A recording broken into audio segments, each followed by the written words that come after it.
Mamen, o quiet lang tayo mamen ha. O ito na nga for today's video mamen. Kung tawagin sa probinsya pinangat sa Sampaloc mamen.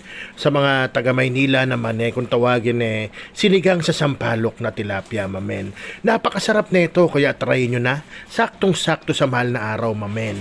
O kahit hindi ko pinirito yung isda dyan, nagustuhan ng mga junakis ko yan mamen. Ayan nga sila sarap na sarap. Kaya try nyo na mamen at paano? Tirahin na natin, baka tirahin pa ng iba. Siyempre, shoutout nga pala sa binilang ko ng tilapia, mamen. Bali, 4 yan, 2 lang na video ko. Kay Suke, shoutout sa inyong babait nila. Thank you very much sa pagtangkilik kay mamen.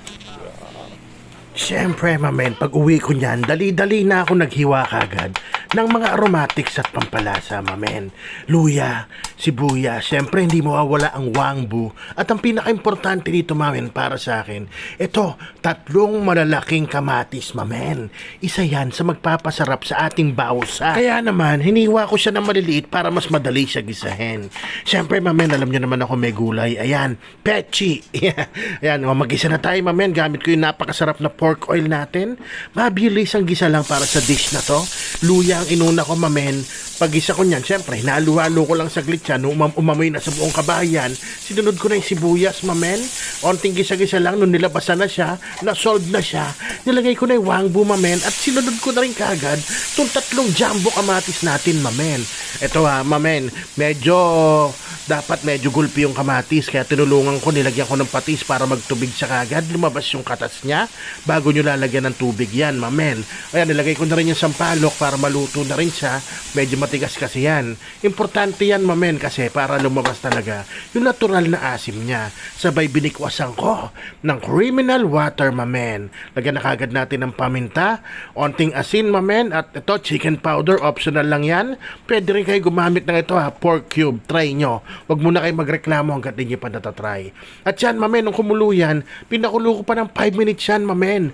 Para talagang lumabas ang lahat ng lasa na mga nilagay nating pampalasa at aromatics, lalong bumango, mamen. At tinikman ko na, may onting diferensya lang, mamen. Onting asin. Goods na yan. Tapos, lagay na natin yung star of the night, mamen.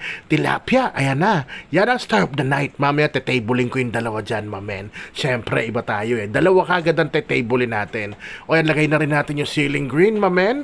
At lutuin lang natin yan, mga ilang minuto lang yan, saglit lang, mga 3 to 5 minutes.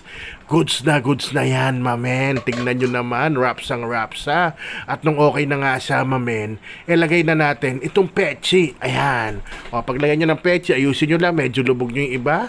Tapos takpan nyo, siguro mga 20 to 30 seconds. Goods na yan, kaya kumuha na ako ng kanin, mamen. Tapos, isisigaw ko na. Wraps, men.